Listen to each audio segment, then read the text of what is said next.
1873. A dugout cut into a Kansas hillside, 6 feet below the grass line. The ceiling is sod and timber. The walls are raw dirt packed hard enough to hold, soft enough to crumble when the rain sits too long. It smells like turned earth and tallow and something animal that never quite leaves. In winter, the walls weep ice that melts against anything warm enough to touch. A woman stands inside with her back bent because the roof will not let her stand all the way up. Her shoulders have learned the angle. Her hands are cracked to the knuckle. The skin split weeks ago, and what healed over split again because the work did not stop long enough to let it close. There is no window. There is no door that locks. There is a blanket across the opening, and when the wind pulls it aside, the whole prairie looks in. The nearest clean water is a quarter-mile east. Down a slope she will walk twice today, carrying a pail that weighs more on the way back. The nearest doctor is a day and a half by horse, if the horse is sound and the weather holds. Most days she is the only medical knowledge her family has. Most days she is the only everything her family has. She is not a character. She is not a metaphor. She lived here. Thousands of women lived here, in dugouts and soddy and shanties that would not survive a single modern building inspection, and they stayed for the years it took to find out whether the land would keep them or kill them. By the end of this film, you will know what it cost her in her own body to stay alive on the American frontier. It begins with the first breath she fought to give someone else. Number 14. No privacy. A pioneer birth happened in a one-room sod house or under a canvas wagon top. The whole family was right there. Husband, older children, sometimes strangers sharing the same stretch of trail. The only partition was a quilt hung on a rope. On the overland trail, women labored with the sound of oxen and other families talking just feet away. There was no sterile room. There was no closed door. Today, a woman delivers in a private suite with a locked entrance and a call button on the rail. Back then, she got a blanket on a rope and hoped the wagon behind hers was not too close. Number 13. The husband is midwife. On an isolated homestead 50 miles from the nearest neighbor, there was no one else. The husband delivered the baby. He had no training. He had no tools. If something went wrong, there was no second pair of hands. Some of these men wrote about it in their journals, and the terror comes through plain. The same hands that split fence rails that morning caught the baby that night.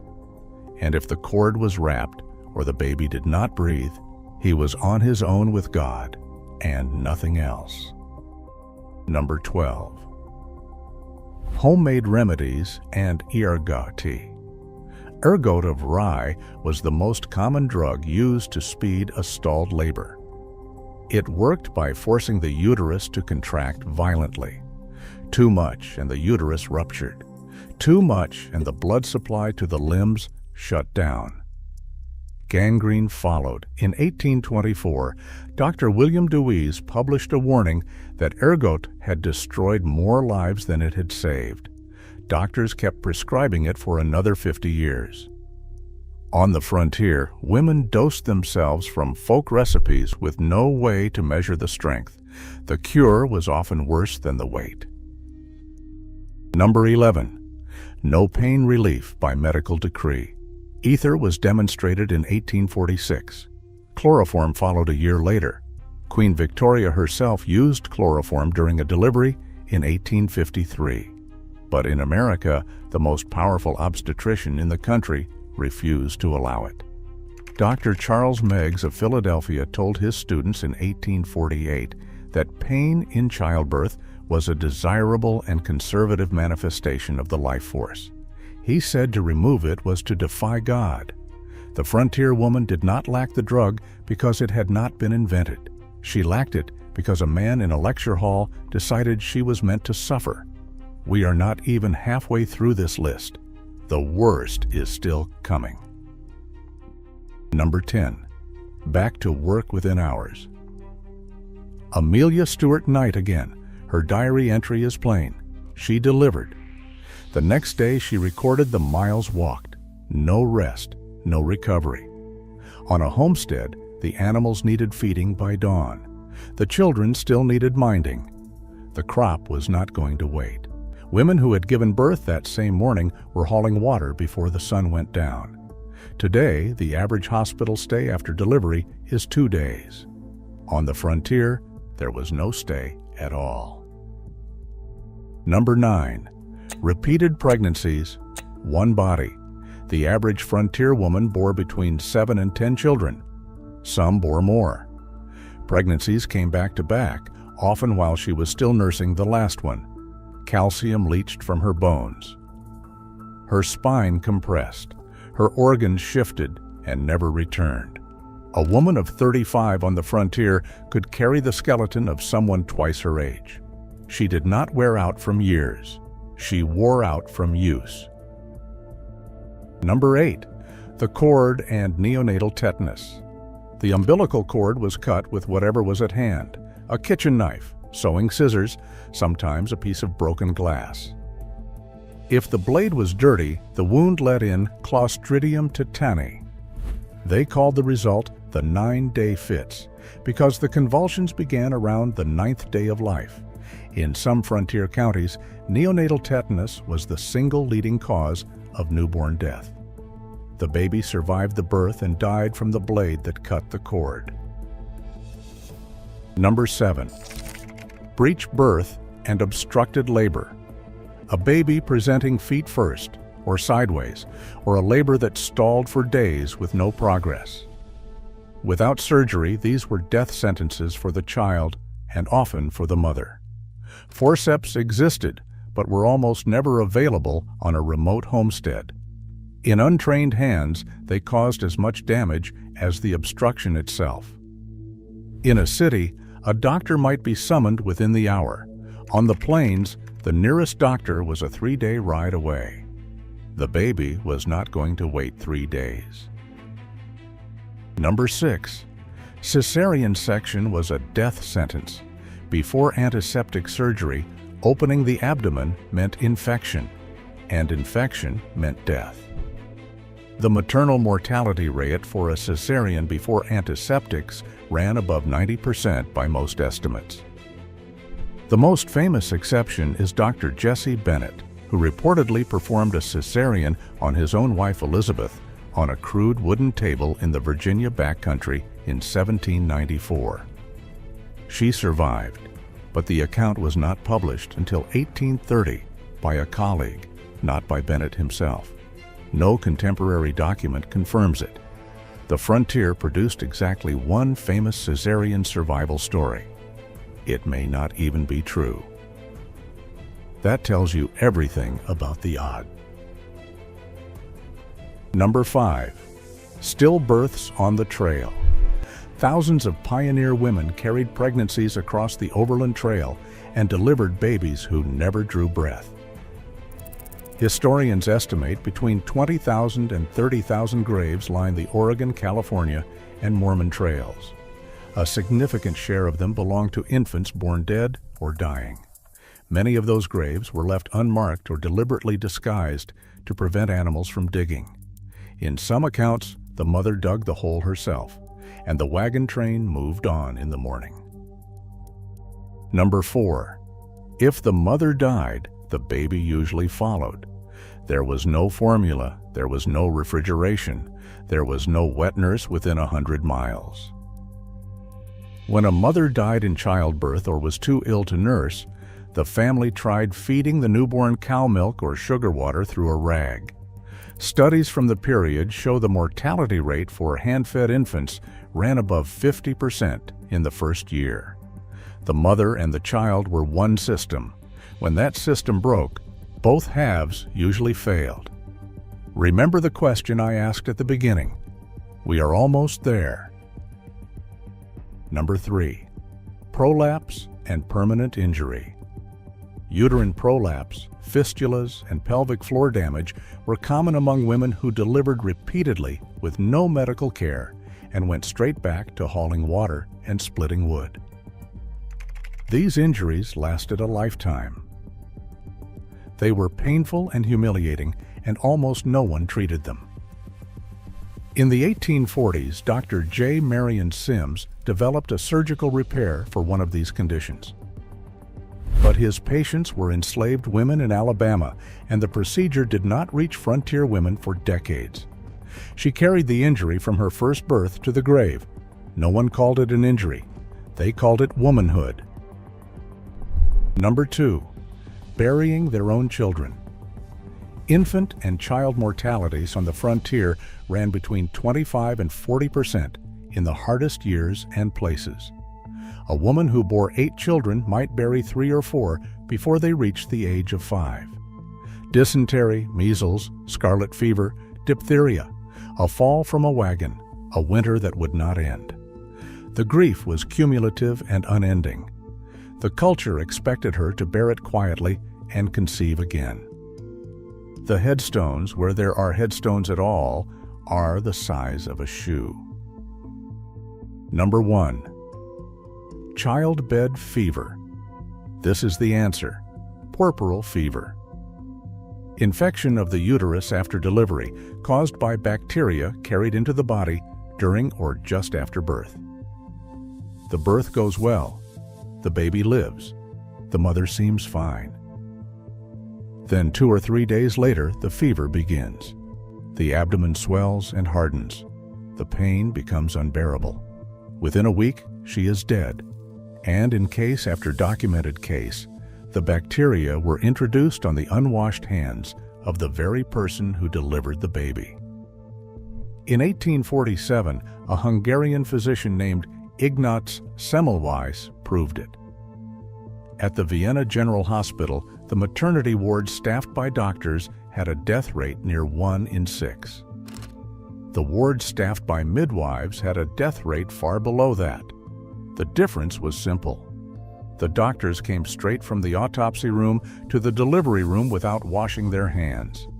Semmelweis ordered his staff to wash in chlorinated lime solution. The death rate fell to below 1 in 50 almost overnight. He published the data. The medical establishment rejected him. He was mocked. He was dismissed from his post. He was committed to an asylum in 1865, where he died within 2 weeks. He was 47 years old. And here is the cruelest part of the whole story. On the frontier, births attended by experienced midwives, women who worked only with laboring mothers and never touched a corpse, had significantly lower death rates than births attended by physicians. The replacement of midwives by doctors was sold as progress. The data said the opposite. The hand that was supposed to save her was the hand that killed her. But birth was only the door she walked through. The body she labored in still had to be kept alive the next morning and the morning after that. What comes next is the truth. Hollywood worked hardest to erase. Number 15. What did a frontier woman's smile actually look like by the time she was 35? Martha Ballard, a midwife in rural Maine, recorded tooth extractions in her diary. No anesthetic. A pair of common pliers. The patient held down by her own family. Catherine Beecher's 1841 manual recommends salt and charcoal rubbed on teeth with a rag or a chewed twig. Nothing else. Tooth decay was nearly universal. Abscesses went untreated until they burst or killed. The daguerreotypes that survive show women barely past 20 with teeth already missing. Hollywood casts them with full white smiles. The camera is lying before the first frame rolls. Number 14. The real reason pioneer women wore their hair pulled tight and covered. It was not modesty. It was containment. Lydia Maria Child's 1832 manual and Catherine Beecher's 1841 guide both recommend kerosene combed through the hair to kill lice. Lard smeared on the scalp and wrapped overnight to suffocate them. Narcissa Whitman wrote about the difficulty of even basic hair care on the overland journey. Hair washing with water happened once a month or less. That tight braid under a bonnet was not a fashion choice. It was a woman holding a losing line against creatures that never stopped coming. Number 13. A woman in the dark, in January, walking 30 yards to a hole in the frozen ground. That was the outhouse. On the trail, there was no outhouse at all. Amelia Stewart Knight wrote about it in her 1853 diary. She described the humiliation of finding privacy on open prairie with hundreds of wagons in the train. Women formed circles with their skirts to shield each other. Chamber pots served in winter. Open ground served in summer.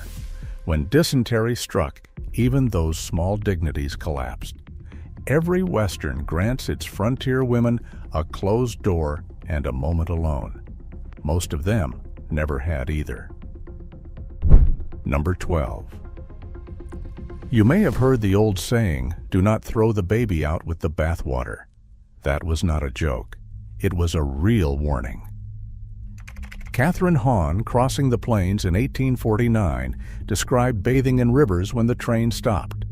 No privacy, livestock upstream. On the homestead, Saturday night meant one tub, one pot of heated water.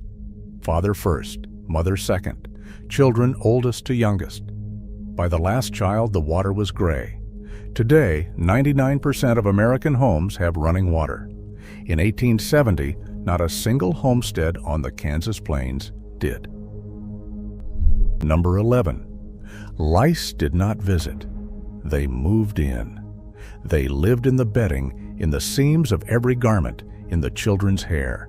Lydia Allen Rudd's 1852 trail diary mentions them so often they become background noise. Mattresses stuffed with prairie grass were breeding grounds. Frontier hotels were notorious. Period newspapers carried complaints from travelers who woke covered in bites. Women fought this war every single day with boiling water and kerosene. They never fully won. The clean bedrolls you see in Westerns are a lie the set dresser tells. Number 10. Monday was wash day. And wash day was the most dangerous day of a frontier woman's week. Catherine Beecher documented the full ordeal. Water hauled and heated over an open fire. Lye soap that ate the skin raw. Clothes beaten on rocks and wrung by hand for hours. A full wash for a family of 8 ran from sunup to sundown. Burns were common and serious.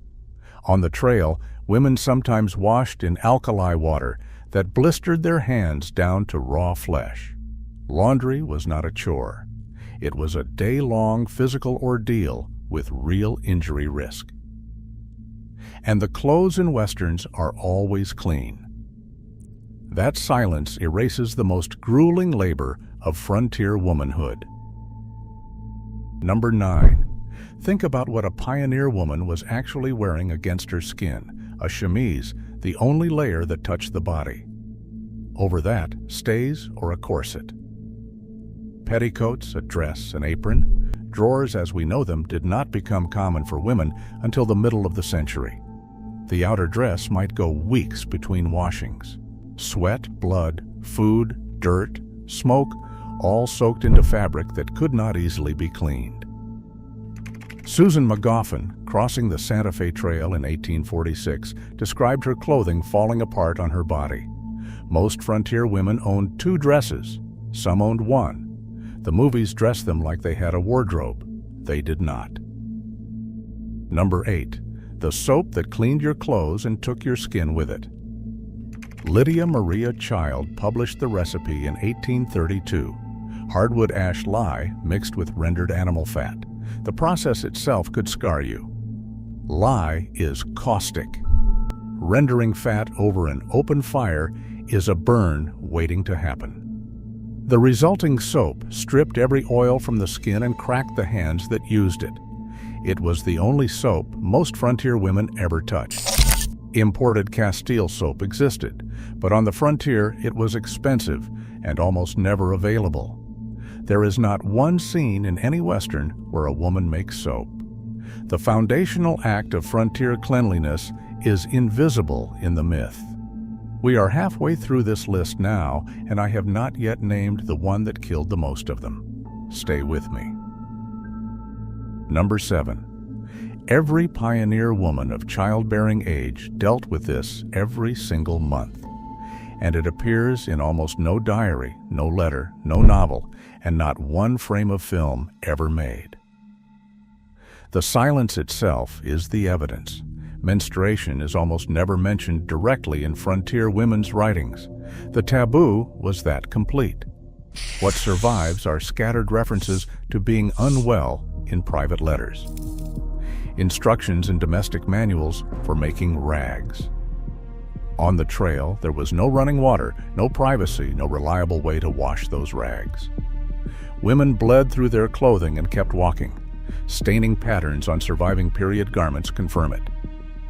This is the single most universal female experience of the frontier. No Western has ever acknowledged it, not once. The deepest cut Hollywood made was not a lie. It was a silence. They pretended half the human body did not exist. Number 6. Remember this number. I am going to ask you to come back to it. Contaminated water was the single deadliest hygiene failure on the American frontier. The Oregon-California Trails Association estimates that 20,000 to 30,000 immigrants died on the overland trails between 1840 and 1860. Cholera, a waterborne disease, was the leading killer.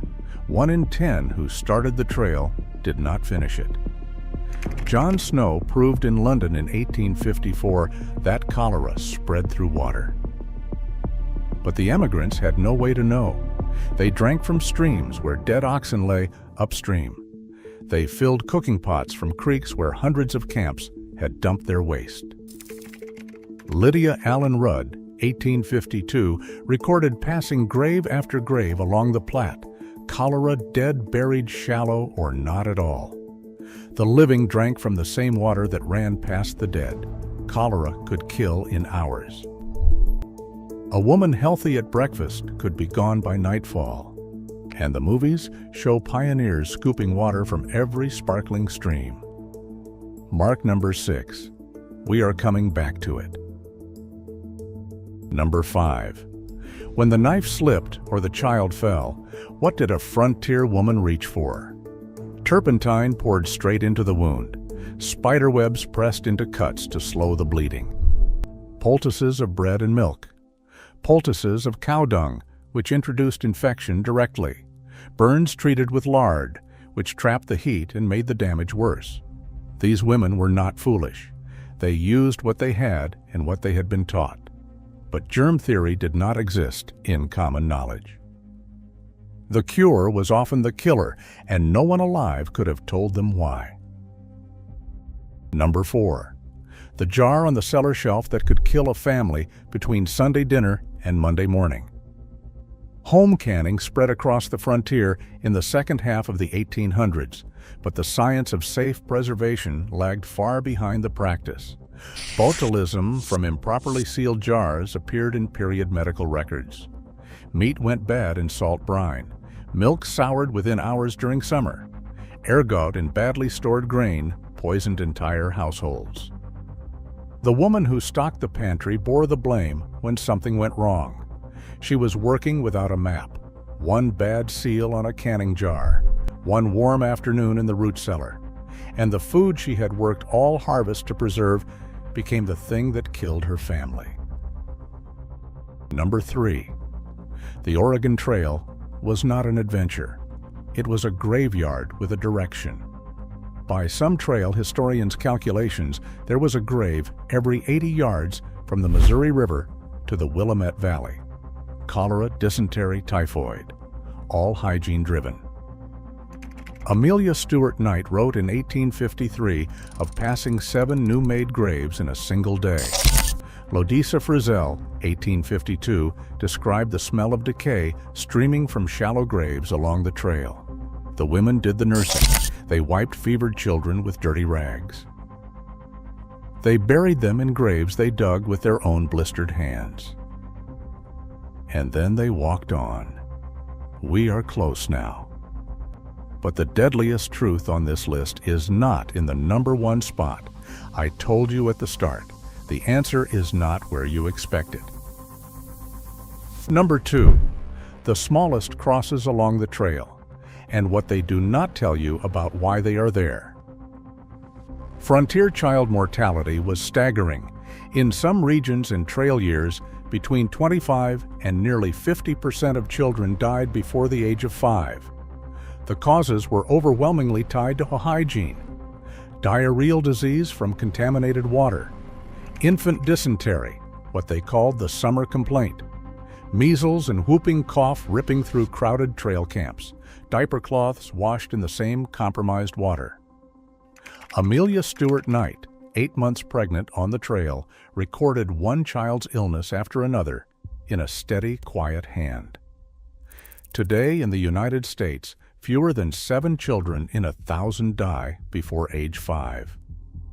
On the frontier, it could be 250 or more.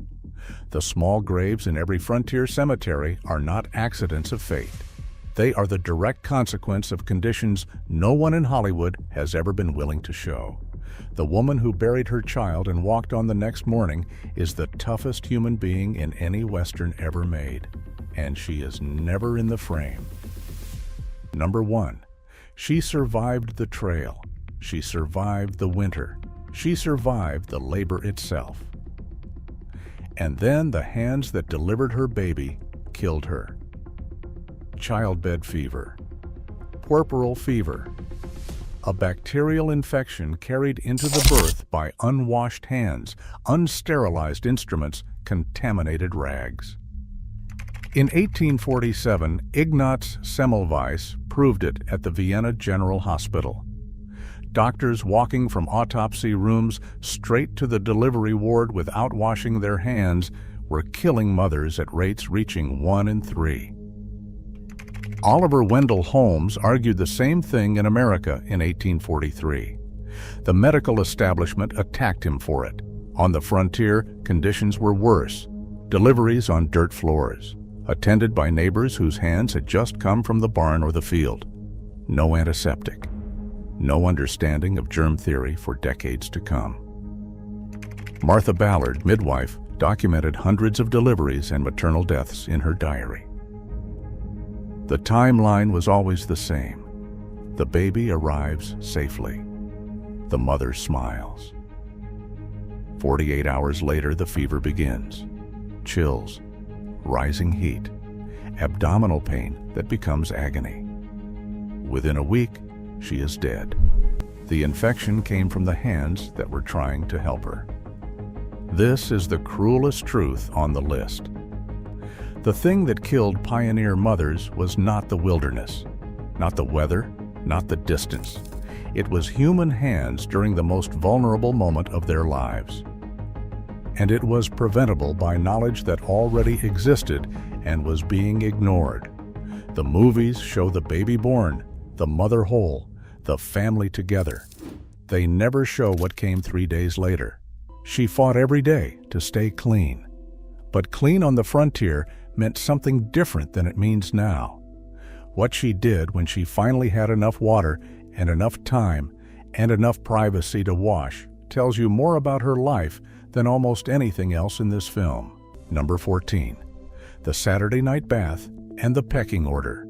1 tub, 1 fire. 1 kettle of heated water carried across the cabin. Father went first, then mother, then the children, eldest to youngest, into the same water. By the time the smallest child went in, it was gray and barely warm. There was no draining and refilling. Water was hauled by hand, heated over a fire, and used until it was gone. Every family on the frontier knew this order, and nobody questioned it. The old warning, "Do not throw the baby out with the bathwater," was not a joke. It was advice from a time when the baby went last and the water was too dark to see through. This is where we begin. Everything from here goes deeper. Number 13. The soap that could take the skin off your hands. Lydia Maria Child published The American Frugal Housewife in 1829. In it, she laid out how to make soap from rendered animal fat and hardwood ash lye. You boiled it for hours in an iron kettle over an open fire. You tested its strength on the back of your hand. Too weak, and it would not cut the grease. Too strong, and it burned. There was no measured formula. A frontier woman gauged the chemistry by feel, batch after batch, year after year. Hollywood puts a clean white bar beside a china basin. The real bar smelled of tallow and wood smoke, and it could peel the skin off your knuckles. Number 12. Hair washing happened once a month, if a woman was lucky. Godey's Lady's Book, the most widely read women's magazine of the 19th century, recommended washing the hair no more than once a month. The methods were egg yolk beaten into the scalp, borax dissolved in rainwater, or Castile soap if you could afford it. Between washings, a woman dragged a boar bristle brush through her hair. The famous 100 strokes was not vanity. It was maintenance. On the trail and in the sod houses, even monthly was too often to manage. Lice were constant. The swept-up hair in every Western was, in real life, often matted and crawling. Number 11. The sponge bath was the only daily routine most women ever knew. A basin, a rag, and a pint of heated water. Face, neck, hands, underarms, and nothing more. Molly Dorsey Sanford kept a diary on the Nebraska frontier starting in 1857. In her pages, a full bath was an event worth writing down. Most mornings, the cat wash was everything she got. Full immersion meant heating a full tub of water. That meant burning fuel. Fuel meant labor. Labor meant daylight she could not spare. A single bath could cost a woman half her morning. Most mornings, she chose the rag. Number 10. Masking the smell was a science of its own. Vinegar dabbed behind the ears. Lavender sachets stitched inside a petticoat. Camphor tucked into an apron pocket. Rosewater if you could get it, and most could not. Women chewed cloves or fennel seed to manage their breath. The smell inside a frontier cabin was wood smoke, animal grease, sweat, and lye. Nobody was pretending to smell like a parlor. They were trying to make a one-room house bearable for a family of 6. The perfume bottle in the Hollywood saloon scene is a prop. The vinegar rag folded into the apron was the real thing. We are halfway through this list, and the truth, I believe, was hardest to live with has not appeared yet. That one is still coming. Number 9. River bathing could cost a woman her modesty or her life. Where running water was close, women used it, but social codes did not bend for comfort. Bathing without clothing in daylight was unthinkable in that world. Many waded in fully dressed or waited until after dark. A woman in soaked skirts and petticoats caught in a river current carried 30 extra pounds of wet cloth pulling her down. Drownings along the emigrant trails were documented in plain language. No one had to explain what she was doing in the water.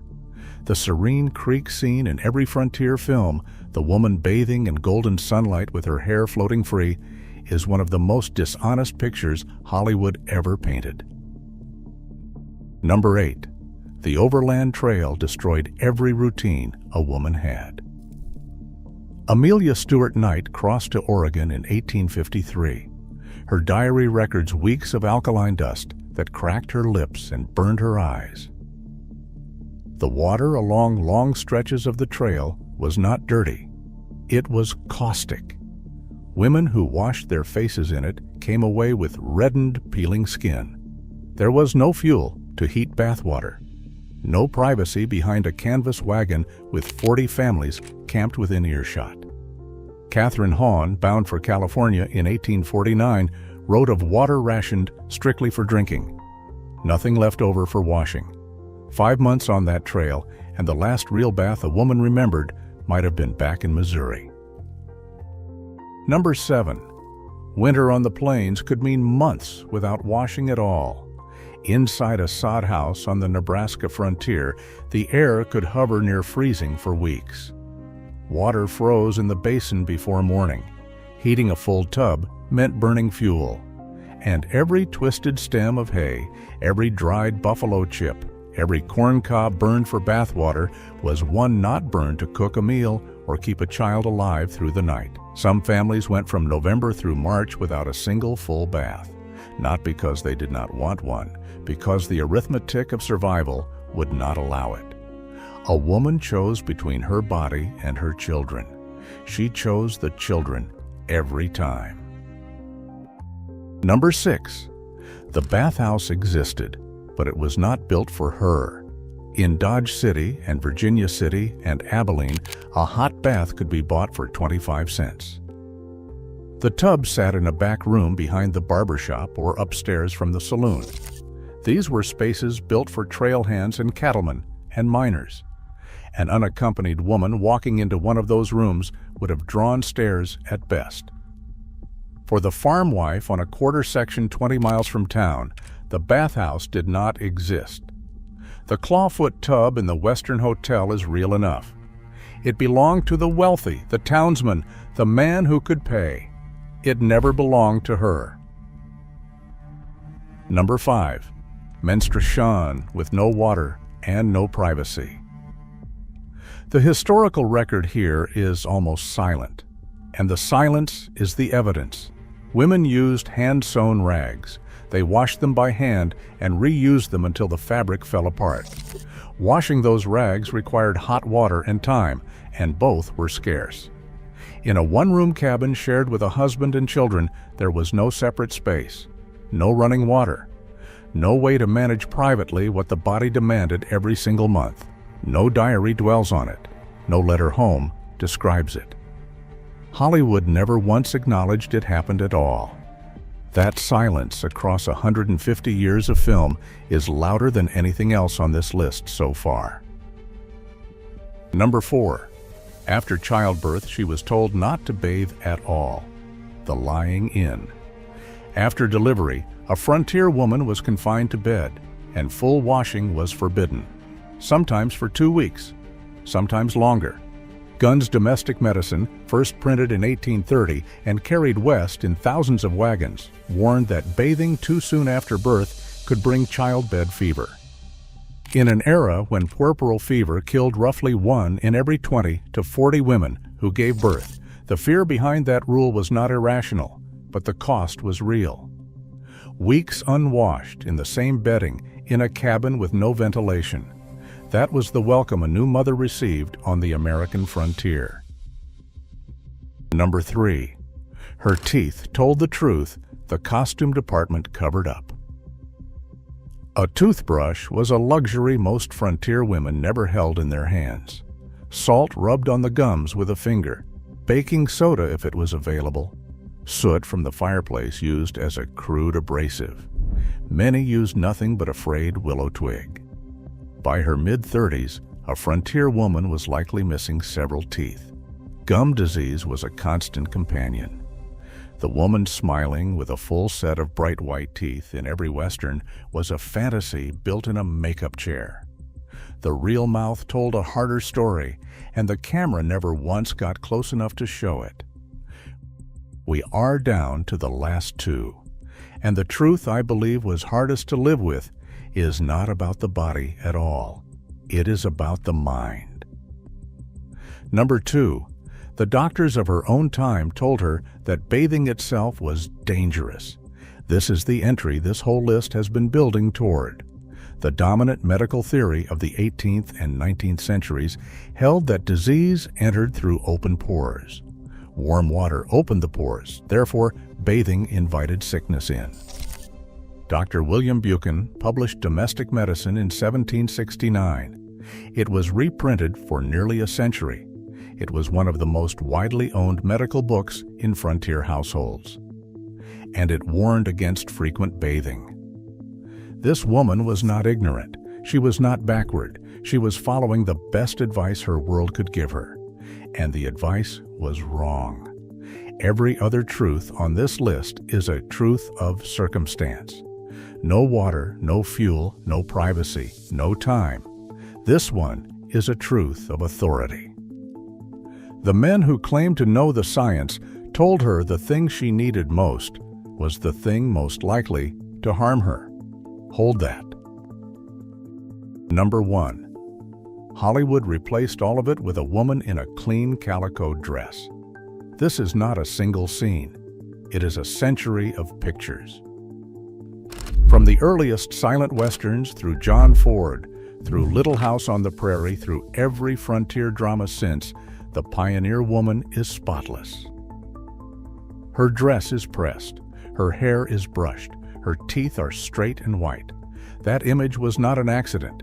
It was a decision made in a costume department. The studios knew. They chose the version that sold tickets. And in doing so, they did not just hide the dirt. They hid the woman, the intelligence, the endurance, the daily ingenuity of someone who kept a family alive in conditions that would put most of us on the ground inside a week. Even when she managed it, her body had rhythms that started the whole struggle over again. There was one subject no one recorded, no one illustrated, and no one has shown you until now. Number 15. The rags were real. That phrase, "on the rag," did not come from nowhere. It came from strips of cotton or linen, folded and pinned between the legs, worn all day under layers of skirt. And when the day was done, a woman washed that cloth in the same river her family drank from, the same basin that cleaned their wounds. Cold water, lye soap that stripped skin raw, no drying rack in a moving wagon train, wet cloth, reworn the next morning. In summer heat, under 4 layers of fabric, the weight of it alone was a punishment. Hollywood dressed these women in pressed cotton. The truth underneath was desperate engineering with whatever was at hand. Number 14. Underwear. As we know it, did not exist. For most of the frontier era, women wore split drawers, open at the center. They were designed for practicality under long skirts, not for holding anything in place. There was no elastic, no waistband that gripped, nothing to attach a cloth to. Everything stayed where it was by folding, by friction, and by hope. A woman walking 15 miles beside a wagon had no guarantee that hope would hold. The garment beneath the dress was not built for what her body needed. She made it work anyway, every single month, because there was no other choice. Number 13. When cloth was not available, the land provided. Sphagnum moss in the Pacific Northwest, buffalo grass on the open plains, wool scraps where sheep were kept, rabbit fur in the mountain camps. Women used what the ground offered, and some of those materials worked better than anyone gave them credit for. Sphagnum moss absorbs up to 20 times its weight in moisture. The Red Cross used it for wound dressings in the First World War. Frontier women knew it long before that. No one wrote them a manual. They figured it out alone, in silence, in places where the nearest neighbor was a day's ride away. Number 12. And silence is exactly the right word. The trail diaries tell you almost everything about a pioneer woman's life. What she cooked, what she feared, how her children cried at night. But the word menstruation appears almost nowhere. What appears instead is unwell, sick. The curse, my monthly. Some diaries run for years without a single reference. That absence is not an accident. It is the record itself. A culture so determined to keep this invisible that even a woman writing in her own private journal could not bring herself to name it. Hold that silence in your mind. We are going to find out who enforced it. Number 11. Into that silence walked Lydia Pinkham. In 1875, from a kitchen in Lynn, Massachusetts, she bottled something she called a vegetable compound. By the 1880s, it was the most widely advertised product in America. It promised relief from female complaints. That phrase covered everything from cramps to a prolapsed uterus. The active ingredients were black cohosh, fenugreek, and up to 18% alcohol. One bottle cost $1, a full day's wages for a working woman. Pioneer women drank it because there was nothing else on the shelf, and the shelf was bare on purpose. Number 10. The menstrual belt, a cotton or elastic waistband with clips to hold a folded cloth in place. The Hoosier sanitary belt, patented in the 1890s, was one of the first commercial versions. Before that, women built their own from strips of fabric and whatever fastener they could find. The belt sat against the skin, under every layer, all day. Adjusting it meant undressing. In a one-room sod house with a husband and 6 children, that meant waiting until dark. A woman could spend an entire day in discomfort she could not fix without privacy she did not have. Remember that. The next item explains why. Number 9. In March of 1873, Congress passed the Comstock Act. Anthony Comstock personally supervised its enforcement. The law classified information about menstruation, contraception, and female health as obscene material, illegal to mail, illegal to publish, illegal to distribute. A woman on a homestead in Nebraska in 1880 could not legally receive a pamphlet explaining what was happening inside her own body. The penalty was up to 5 years in prison at hard labor. This is why the diaries are silent. This is why the medical guides are vague. The law did not just suppress products, it suppressed knowledge. And it worked. Are you beginning to see who built the silence? We are not done naming them. Number 8. The work did not stop. Not for a day, not for an hour. Catherine Hahn crossed the Overland Trail in 1849.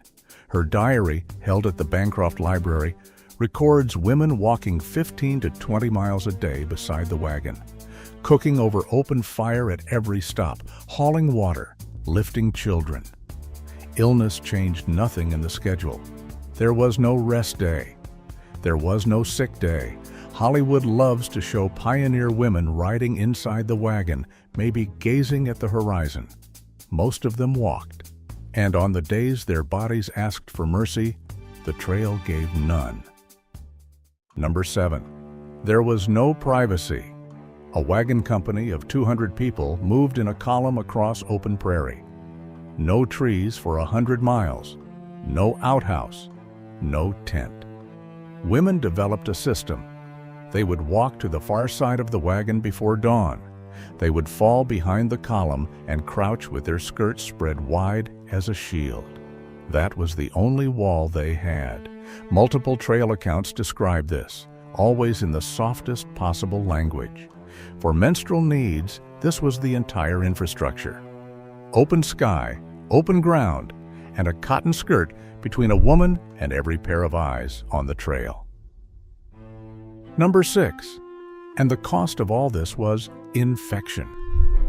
Without clean water, without soap that did not strip the skin, without any understanding of bacteria until the end of the century, reused menstrual cloths bred chronic irritation and worse. Medical texts from the era reference conditions they called uterine catarrh. They blame the women, not the conditions. A modern woman changes a product and throws it away. A frontier woman washed the same cloth for years, dried it if she was lucky, and wore it again. The gap between then and now is not a gap. It is a canyon. Number 5. And no one warned them it was coming. There was no sex education. Mothers often could not bring themselves to explain. Catherine Beecher published the most detailed domestic guide of the era, covering everything from bread to bookkeeping. Menstruation did not appear. Girls learned what was happening to them by having it happen. Multiple first-person accounts from the late 19th century describe girls who believed they were dying when their first blood arrived. The terror was real, and it was manufactured by a culture that could not say the word out loud. That question I planted at the start, which truth rewrites the picture? Keep it close now. We are almost there. Number 4. When a woman's body reached the end of its fertile years, the frontier had a word for what happened to her. The word was madness. Medical literature of the era classified every symptom of menopause under hysteria or nervous collapse. Dr. Edward Clark published Sex in Education in 1873, arguing that female biology made women unfit for serious work. Hot flashes, mood changes, irregular bleeding. The prescription was bed rest, opiates, or an asylum. A woman who had survived the trail, buried children, built a home from sod, could be locked away because her body was changing, and the men who called themselves doctors did not care to understand why. Number 3. Every condition from cramps to cancer was filed under 2 words: female complaints. It was not just a euphemism, it was a diagnostic dead end. Frontier doctors would not examine women, would not name what was wrong, would not look. Women died of ovarian cysts and ectopic pregnancies that were never treated because no one would investigate. The letters pioneer women wrote to Lydia Pinkham's company, archived at the Schlesinger Library at Radcliffe, described their symptoms in heartbreaking detail. They wrote to a patent medicine company because it was the only place that answered. Number 2. And here is the truth that sets up the final one. The average frontier woman bore 7 to 10 children. Census data from the 1850s through the 1870s shows average family sizes of 8 to 12 in frontier counties. Pregnancy suppresses menstruation. So does breastfeeding, which lasted up to 2 years per child because there was no alternative food for an infant.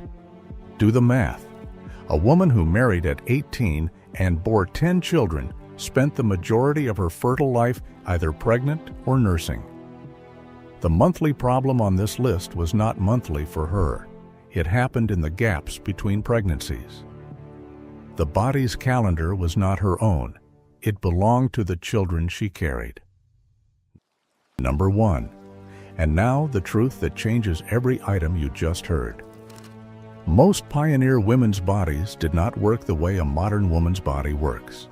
Between relentless pregnancy, years of breastfeeding, chronic malnutrition, extreme physical labor, and dangerously low body fat, many frontier women experienced what medicine calls amenorrhea. The absence of menstruation, not for a month, for years at a stretch. A modern woman will menstruate roughly 450 times in her life. A frontier woman who bore 10 children may have menstruated fewer than 50 times in hers. The difference is not small. It is an order of magnitude. Every other item on this list is real. The rags, the belts, the silence, the shame. But the biggest truth is that for many of these women, the problem came far less often than we imagine. And the reason it did not is the most brutal truth of all. Their bodies were under such relentless strain that menstruation was a luxury their biology could not afford. She carried all of it quietly. Some women carried it for decades. Some did not get the chance. Number 12. LYE. Every frontier woman made soap. She had no choice. The process meant leaching wood ash into water until it turned caustic, then boiling it with animal fat in an open kettle over a fire. Catherine Beecher warned about it plainly in her domestic receipt book in 1846. One splash could blind, a full spill could kill. Women did this chore every month, stirring a pot of boiling alkali in long skirts beside an open flame. The county records that survive call these deaths scalding or accident. They almost never record the woman's name. Hollywood shows pioneer women at a spinning wheel. It has never once shown them standing over a pot that could take their face off. Number 11. Poison water. Along the Platte River route, the springs turned white with alkali. Lodisa Frizzell wrote about it in her diary in 1852. The smell hit you before you saw the water. Dead cattle bloated beside the holes, tongues black, bellies split in the sun. The families drank anyway because there was nothing else for miles. The cramps began within the hour. Add to that the lead leaching quietly from pewter cups and tin cookware, the arsenic woven into green-dyed fabric that women handled every day, the wild plants that looked right but were not. Today we test our tap water and argue about fluoride. These women knelt at a hole in the ground and prayed it would not kill their children. The frontier was a landscape of invisible poison, and the women who drew the water and prepared every meal were always the first ones exposed. Number 10. Snakebite. Not the dramatic rattlesnake standoff from the movies. A woman reaching into a woodpile at dusk. A barefoot stepping off the threshold of a dugout in Kansas. A hand brushing tall grass while gathering buffalo chips for the evening fire. Trail diaries record these deaths the way they record weather. Matter of fact, brief. There was no antivenin anywhere on the continent. Treatment was whiskey, turpentine, or a mud poultice, and none of them worked. A bite on the hand while gathering kindling could kill in hours. A bite on the ankle could swell the leg black by morning. No one was coming to help. The nearest doctor was days away by horse, if there was a doctor at all. Remember that feeling, because it runs through every single entry on this list. These women faced the deadliest things the frontier had, with no help coming and no road out. Number 9. The Wagon Wheel. Amelia Stewart Knight kept a diary on the trail in 1853. She recorded her children falling, slipping, nearly crushed, over and over across hundreds of miles. The wheels were iron-rimmed and weighed hundreds of pounds. The oxen did not stop on command. A fall from the wagon seat onto hard-packed ground could break a spine. A stumble beside the wheel could pull a woman under before the driver even knew. Hollywood puts pioneer women inside the wagon, riding on cushions through the scenery. In truth, most of them walked beside it every step. The ride was bone-jarring, and the space inside was needed for flour, tools, and everything the family owned. They walked 15 miles a day, sometimes 20, in thin-soled shoes, beside a 2,000-pound machine that could kill them with one wrong step on a route or a rut. Number 8. Drowning. The Platte, the Green, the Snake, the Columbia. River crossings were the most feared stretch of any overland trail. Wagons overturned in current. Makeshift ferries capsized without warning. Women slipped on wet rock while kneeling to wash clothes at the water's edge. Their heavy wool and cotton skirts soaked through and pulled them under before anyone could reach them. The documented drownings at the Green River crossings in Wyoming alone fill pages in the emigrant records. At the Dalles of the Columbia, entire families were lost when rafts broke apart in rapids. The movies show the hero fording a river on horseback, water at the stirrups, hat still dry. They never show the woman downstream, tangled in 6 pounds of soaked fabric, who never came up. Number 7. Fire. This is the lie entry's violent partner. Cooking over an open fire in floor-length skirts was a daily gamble. The buffalo chip fires of the plains were volatile and unpredictable. A gust of wind, a shift in draft, and the hem caught. Kansas and Nebraska newspapers in the 1870s and the 1880s reported women's deaths by burning with a regularity that should disturb anyone reading them today. 3 times a day, every day, these women stood over open fire in clothing designed to catch it. Today, a kitchen burn sends you to urgent care in 20 minutes. Back then, it sent you to the grave with no one to drive you anywhere. And still, we are not yet at the cause that killed the most of them. That answer is still ahead. Number 6. Cholera. The mass killer. Cholera could take a healthy woman at breakfast and put her in the ground by nightfall. 12 hours. The epidemics along the Oregon and California trails between 1849 and 1855 are among the best documented mass death events in American westward expansion. Graves lined the trail every half-mile in the worst years. The women who nursed the sick and washed the soiled bedding had the highest sustained exposure of anyone in the wagon party. Hollywood shows the wagon train rolling west through golden light. It does not show the camp where 3 people died before noon, and no one had the strength left to dig deep enough. We are halfway through this list, and the question I asked you at the start is still open. Which one truly killed the most pioneer women? You may have already settled on your answer. I would hold that thought a little longer. Number 5. Childbed fever. Remember this one. A woman survived labor, the baby lived. And then 3 days later, the fever began. Puerperal sepsis, infection carried by unwashed hands, unsterilized instruments, and a complete absence of germ theory. Ignaz Semmelweis proved in 1847 that hand washing could stop it. The medical establishment ignored him for decades. On the frontier, the knowledge never arrived at all. A neighbor helped deliver the baby, then went home. The mother burned with fever, delirious, the newborn crying beside her. County death registers recorded it the same way every time. Died in childbed. No further detail, no cause, no name for what killed her. Please remember number 5. We are coming back.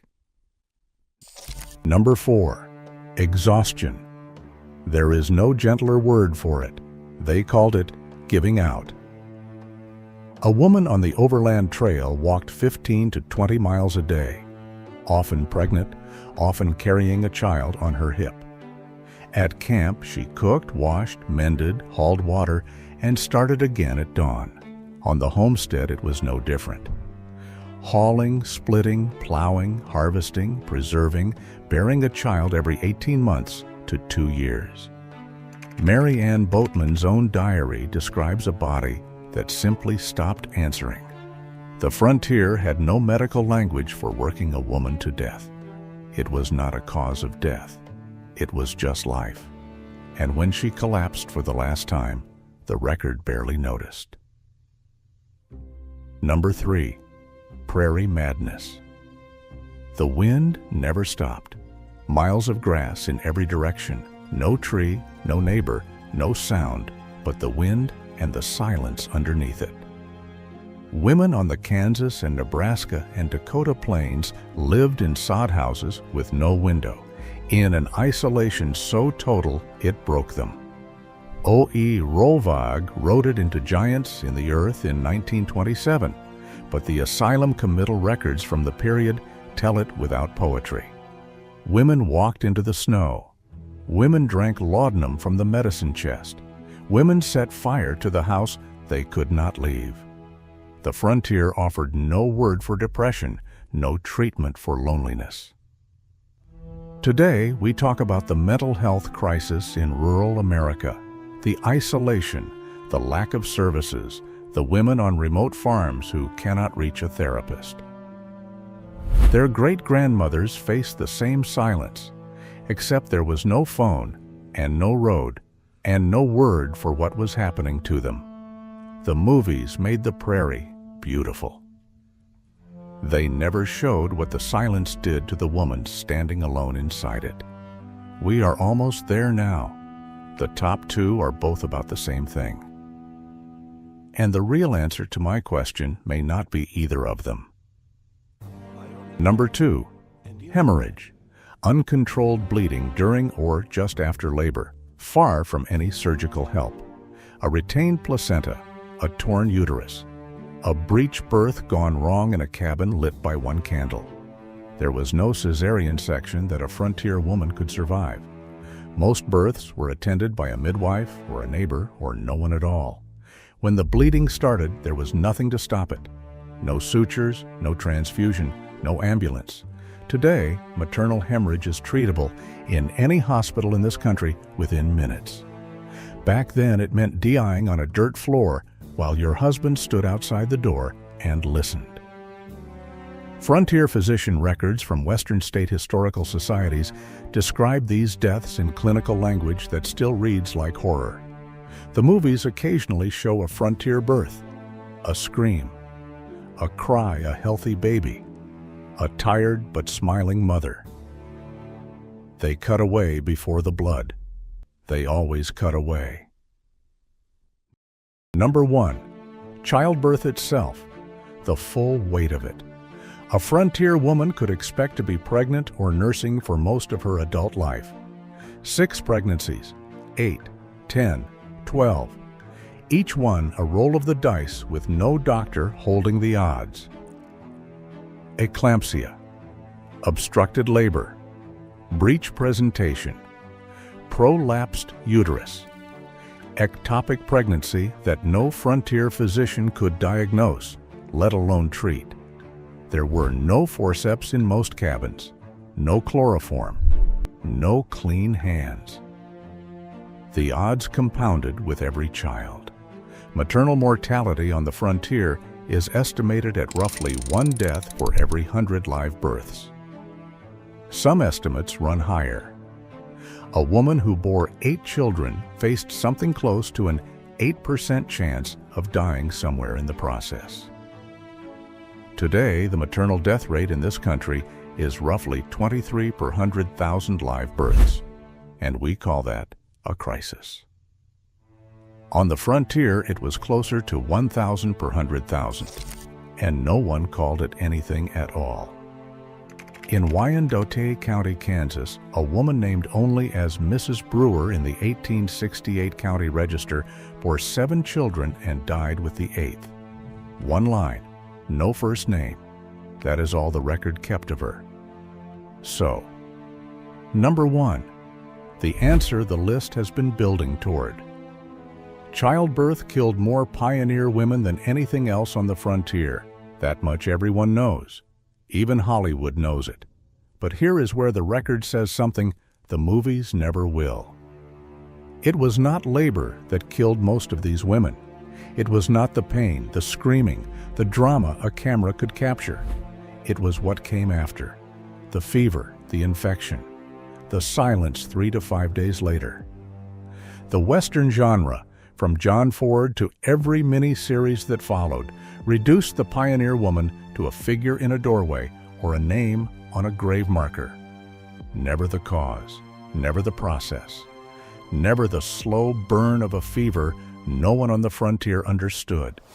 The Victorian press would not print the details. The husbands who wrote the diaries could not bring themselves to describe them. The myth was not built by one liar. It was built by an entire culture that could not say out loud what killed its own mothers. Every one of these truths lived in the same body on the same day. The woman who bled into rags she rinsed in a creek was the same woman who delivered a child on a dirt floor and buried another before spring. What we separated into chapters was for her a single life, lived in a body the myth could not afford to show. She was one woman, whole and unfinished, and no one asked what it felt like. She was not alone. There were women like her in every territory, on every stretch of open land the government handed out and called opportunity. They carried the same silence, not because they chose it, because no one built a language for what they knew. The words belonged to the doctors who never came, and the journalists who never asked, and the lawmakers who never thought a woman bleeding in a creek bed was worth recording. Some of their names survived. Most did not. What survived were the homestead filings with a husband's name on the front page, and hers nowhere. What survived were photographs where she stands beside a sod house, face unreadable because the camera needed her still, and that version was the only one anyone kept. What survived were letters to sisters back east, where she said the weather was hard and the children were growing, and did not say the rest because it did not fit in a sentence. She could mail. The dugout is still there if you know where to look. The roof caved in decades ago. Grass has grown over the entrance so completely you could walk past and never know someone lived beneath your feet. If you kneel and look down, you will see the room she spent her years in.